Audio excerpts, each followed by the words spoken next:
I am always going, and going. My default is to work, parent, eat, hang with friends, and never stop.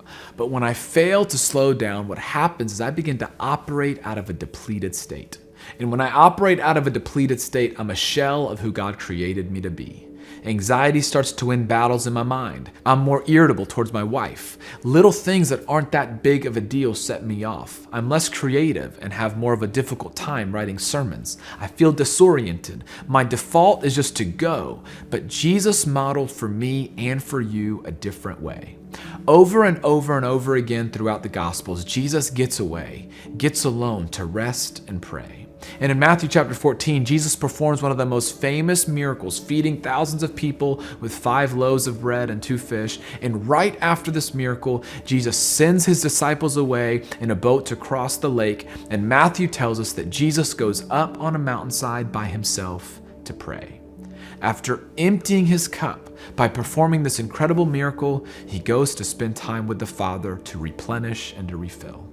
Now, this is Jesus we're talking about. He was God. If he needed this, if he did this, who are we to think that we can get away with anything different?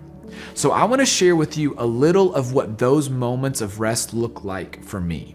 I made up this acronym for rest that helps me remember, and I wanted to share that with you in hopes that it might help you too.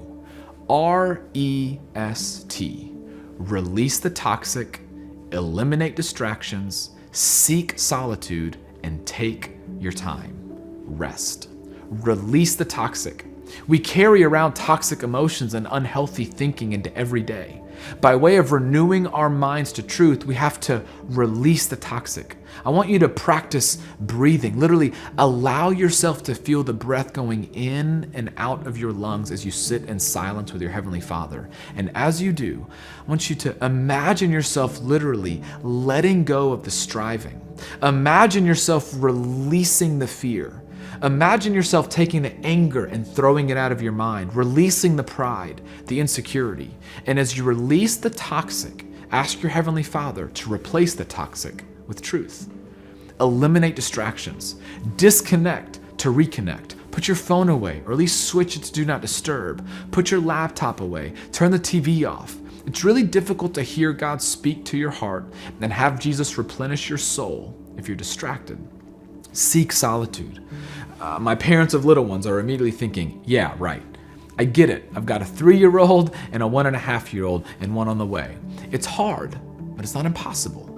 Wake up before the kids do, or take some time after they go down for the night. If you live with roommates, maybe you need to get to Starbucks and put your AirPods in.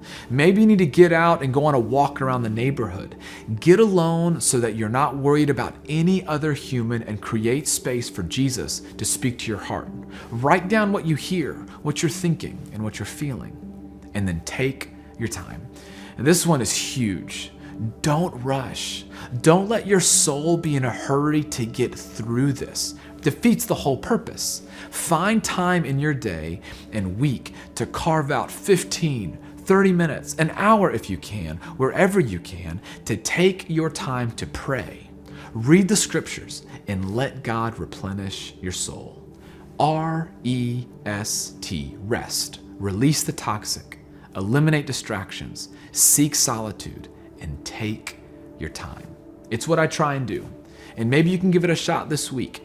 I hope you find it helpful.